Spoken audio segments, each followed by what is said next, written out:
Por causa dessa crise de saúde, nós sabemos que muitas medidas restritivas foram necessárias para tentar conter o avanço desta enfermidade.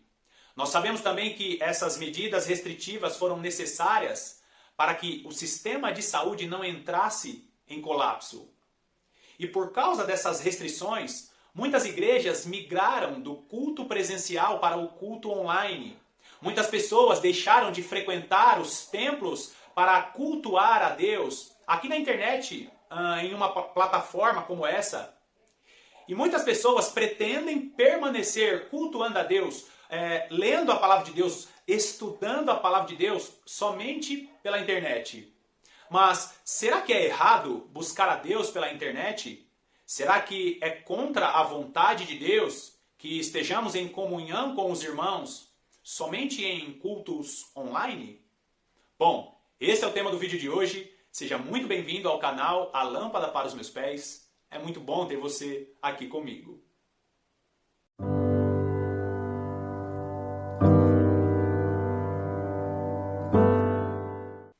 É claro que não é errado, não é pecado buscar a Deus sozinho em casa.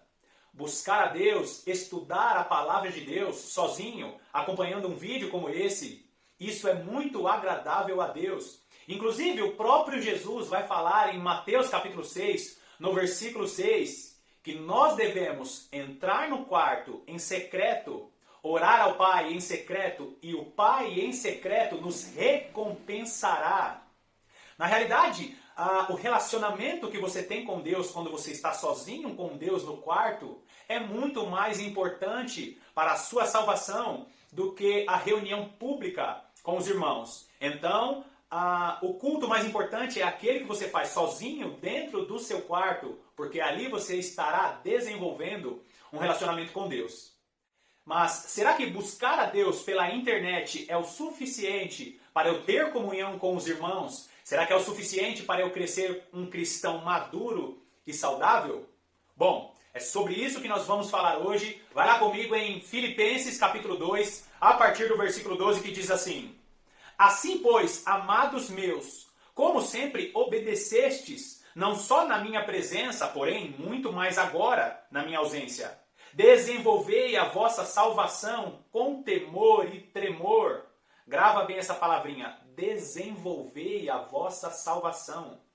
Versículo 13, porque Deus é quem efetua em vós tanto o querer como o realizar, segundo a sua boa vontade.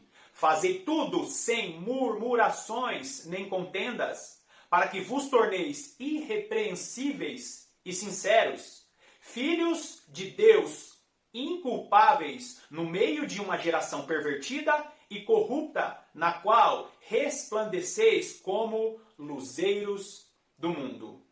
Agora eu quero que você pense em desenvolvimento da sua salvação. Nós estamos diariamente desenvolvendo a nossa salvação.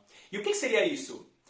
Quando você recebe Jesus Cristo como Senhor e Salvador de sua vida, você precisa lutar pela sua salvação. E não me entenda mal, o sacrifício de Jesus é suficientemente poderoso para te resgatar e para te salvar.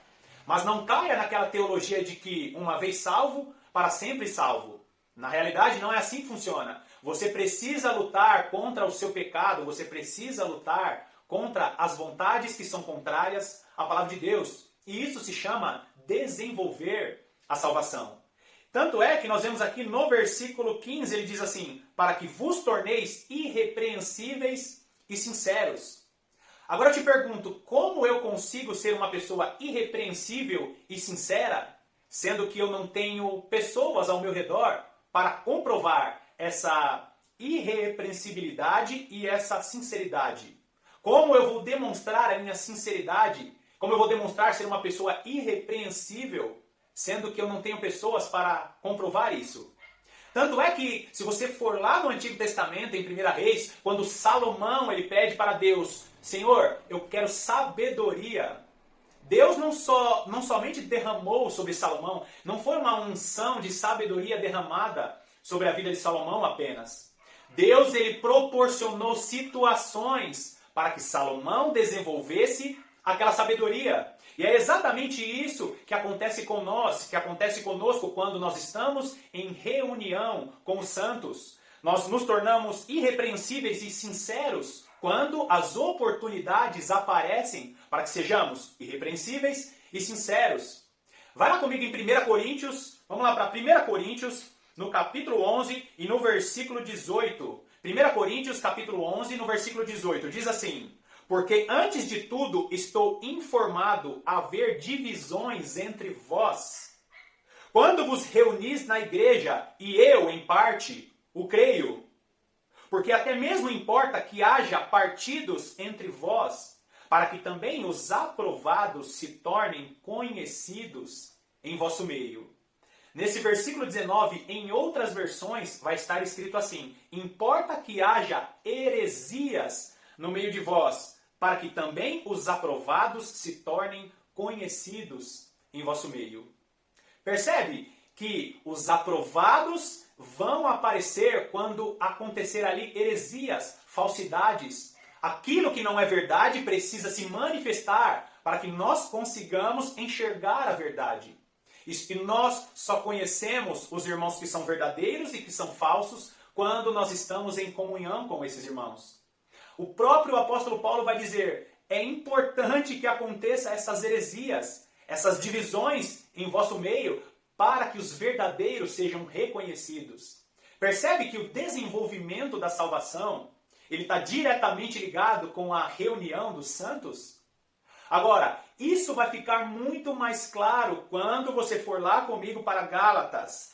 Esse é um texto super conhecido, Gálatas, capítulo 5. Vai lá comigo. Olha só, Gálatas capítulo 5, a partir do versículo 19, vai falar sobre as obras da carne.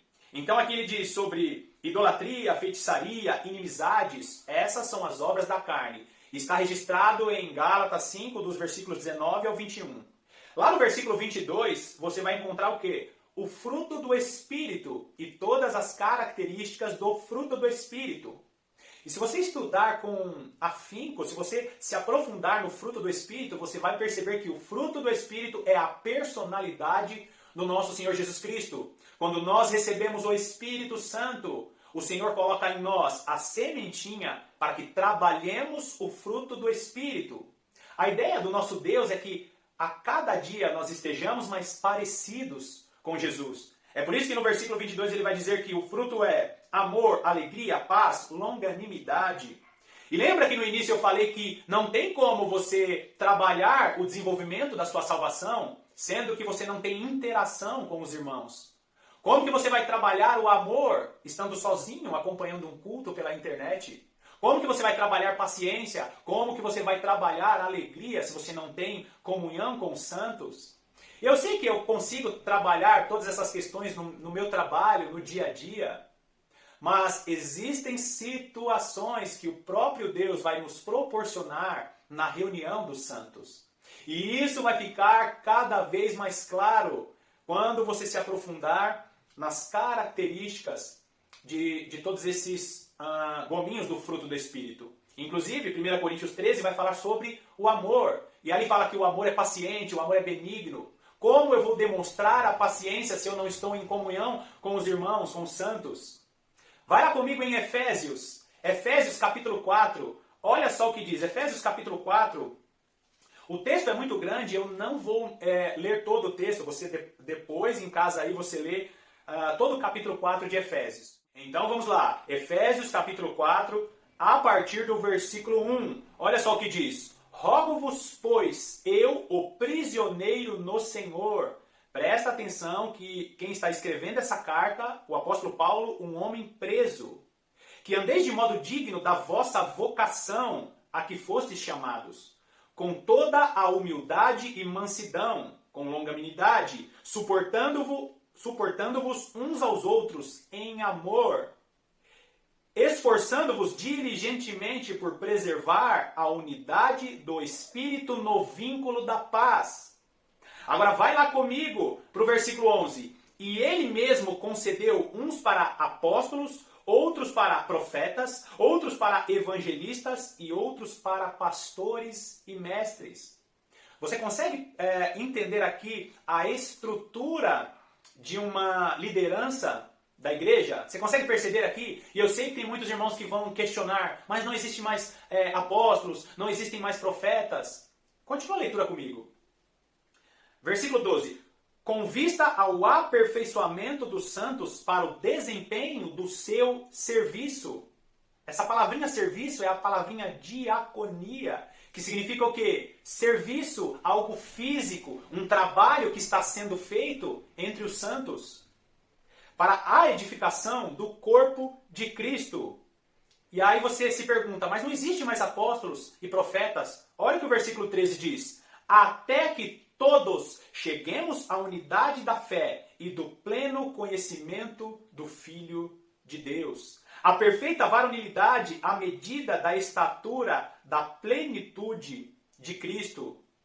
E vamos combinar, queridos, nós não chegamos à unidade da fé, nós não chegamos ao pleno conhecimento do Filho de Deus, pleno. Você conhece a Jesus de uma maneira total? Você conhece Jesus totalmente como ele é? Não. Então, os ministérios aqui descritos, eles existem e vão existir até que cheguemos à unidade da fé. Mas continua comigo, versículo 14. Para que não sejamos como meninos, agitados de um lado para o outro e levados ao redor por todo o ventre de doutrina, pela artimanha dos homens, pela astúcia dos que induzem ao erro. Vai lá comigo no versículo 16. De quem todo o corpo bem ajustado e consolidado, pelo auxílio de toda a junta, segundo a justa cooperação de cada parte, efetua o seu próprio aumento para a edificação de si mesmo em amor. Então aqui está falando sobre um corpo bem ajustado, a partir de suas lideranças, apóstolos, profetas, mestres, pastores, a partir dessas lideranças, um corpo bem ajustado, onde suas ligaduras, suas articulações, então talvez você que esteja me assistindo, você seja o olho, uma outra pessoa seja a orelha, e assim por diante. Essa é a construção do corpo de Cristo. Agora eu quero te perguntar, é possível fazer isso pela internet? Será que nós conseguimos ter comunhão verdadeira e sincera com os santos através de cultos online? Eu não estou dizendo que todas essas restrições não foram necessárias. Sim, as restrições, as medidas restritivas foram necessárias, mas por um determinado tempo. Nós precisamos compreender que a reunião dos santos ao longo das gerações sempre foi algo fundamental para o desenvolvimento da igreja. Inclusive, há pouco tempo eu estava assistindo o filme do apóstolo Paulo, Paulo, o apóstolo de Cristo, e ali relata um pouquinho da perseguição de Roma. Amados, eles não tinham medo de se reunir quando estava sob a ameaça de Nero. Os cristãos eram acendidos como tocha nas ruas de Roma, e mesmo assim eles se arriscavam para ter comunhão com os irmãos. Eu não estou dizendo para você ser imprudente, mas ficar em casa, somente assistindo o culto online, quando você entende e compreende que a reunião dos santos, ela é fundamental para o desenvolvimento da sua salvação e para o desenvolvimento do corpo de Cristo, será que é uma maneira correta de estar agindo? Agora, eu vou citar um último texto e eu não vou ler esse texto todo para não ficar muito grande o vídeo, já ficou bem grande, né? Se você for lá em 1 Reis, no capítulo 12, dos versículos 25 ao 33, você vai encontrar ali o rei Jeroboão. Presta atenção, as 12 tribos de Israel foram divididas. 2 tribos ficaram com Roboão, as outras 10 tribos ficaram com o rei Jeroboão. Só que o Senhor tinha dado a lei para os israelitas cultuar a Deus em Judá, onde ficaram as 2 tribos com o rei Roboão. O rei Jeroboão, que agora era rei de Israel, sobre as 10 tribos, ele começa a ficar preocupado, porque as 10 tribos estavam aqui deste lado, as 2 tribos daquele lado, e então a palavra de Deus ordenava que o povo cultuasse a Deus em Jerusalém, aonde estavam as 2 tribos. Só que Jeroboão, como ele era o rei das 10 tribos, ele não queria que o povo dele descesse para as 2 tribos para cultuar a Deus. E assim ele decide quebrar a palavra de Deus, ele decide desrespeitar a palavra de Deus e ele cria ali um lugar para cultuar a Deus. Ele levanta postes ídolos, ele levanta ali imagens para que o povo das 10 tribos, o povo de Israel, cultuasse a Deus da maneira que ele queria. Jeroboão criou um ambiente controlado. O povo não mais desceria para cultuar a Deus da maneira que estava escrito na palavra de Deus. O povo passou a viver segundo a idolatria de Jeroboão. Jeroboão, ele criou sacerdotes, ele inventou levitas e sacerdotes, ele imitou o culto verdadeiro de Deus para que ele mantesse aquele povo controlado.